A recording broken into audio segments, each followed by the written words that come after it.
महामहिम, रणभूमि में प्रवेश करने से पूर्व मैं आपको प्रणाम करने आया। आपको देने के लिए मेरे पास कोई आशीर्वाद नहीं है अंगराज। मैं जानता हूं महामहिम, आपको मेरे अस्तित्व से घृणा है। आपने सदा ही मुझे अपमानित किया है, सदा ही मुझे हस्तिनापुर से दूर रखने का प्रयत्न किया है आपने। किंतु महामहिम, आपके प्रति मेरा आदर कभी कम नहीं हुआ। मूर्ख हो तुम पुत्र।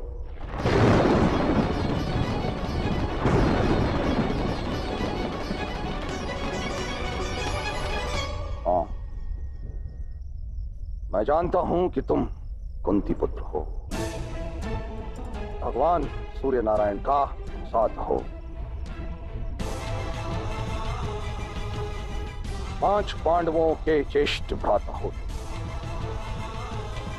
आज से नहीं, वर्षों से जानता हूं मैं पुत्र, तुम दिव्य हो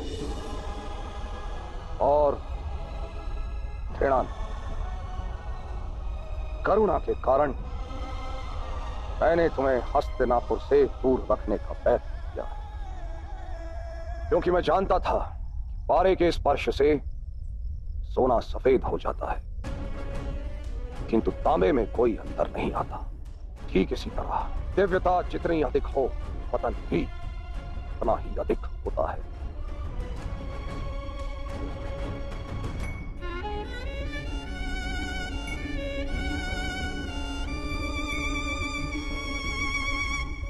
मेरे जन्म का रहस्य तो आप जानते हैं महामहिम, किंतु क्या मेरे जीवन का रहस्य जानते हैं आप? जब सारा समाज किसी व्यक्ति को दुत्कार देता है तो समग्र जीवन उसे मृत्यु के समान प्रतीत होता है। नदी में डूब रहा मनुष्य मगरमच्छ की पीठ पर बैठकर भी अपने प्राण बचाने का प्रयत्न करता है। जब सारा समाज दुत्कार दे तो व्यक्ति धर्म अधर्म का ज्ञानी नहीं बन सकता महामहिम। मैं जानता हूं पुत्र, बीज जहां गिरता है वहीं उग जाता है, वो अपना स्थान नहीं बदल सकता। ये तुम्हारा दुर्भाग्य है कि तुम्हें इन अधर्मियों के बीच सबसे पहले स्थान प्राप्त हुआ, और तुम्हारा दुर्भाग्य ही समस्त समाज का दुर्भाग्य बन गया है।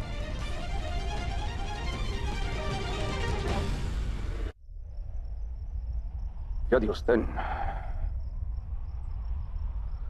उस दिन क्रीड़ा उत्सव में मैंने तुम्हें सूत की जगह क्षत्रिय मान लिया होता तो स्थिति भिन्न होती। अपने पुत्र से कहो कि यदि उसे धनुर्विद्या सीखनी है तो मगध में जाके बस जाए, अपने माता पिता और भूमि के मोह को त्याग दे। वेदों के काल में वर्ण व्यवस्था व्यक्ति के कर्म और सामर्थ्य पर आधारित थी। वो कब जन्म पर आधारित हो गई कोई नहीं जानता। ये मुझ जैसे अधिकारी व्यक्तियों का अपराध है। मैं तुम्हें दोष नहीं दे रहा पुत्र, किंतु अब सब कुछ जानने के बाद तुम इस युद्ध का त्याग कर सकते हो।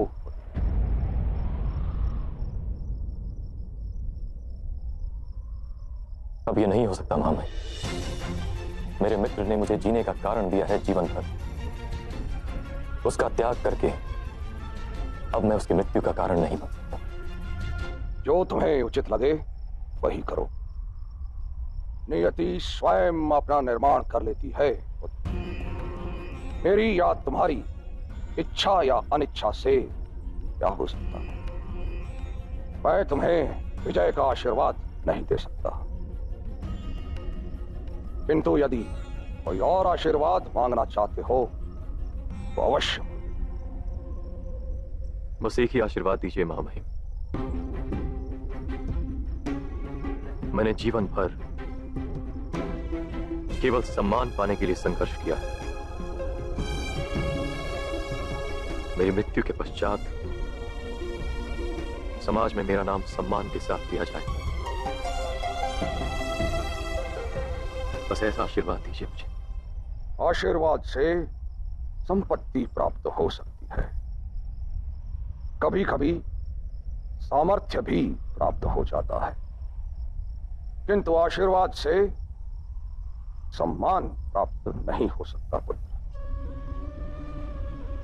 यदि सम्मान की इच्छा रखते हो तो विजय हेतु युद्ध करो, वध के लिए नहीं।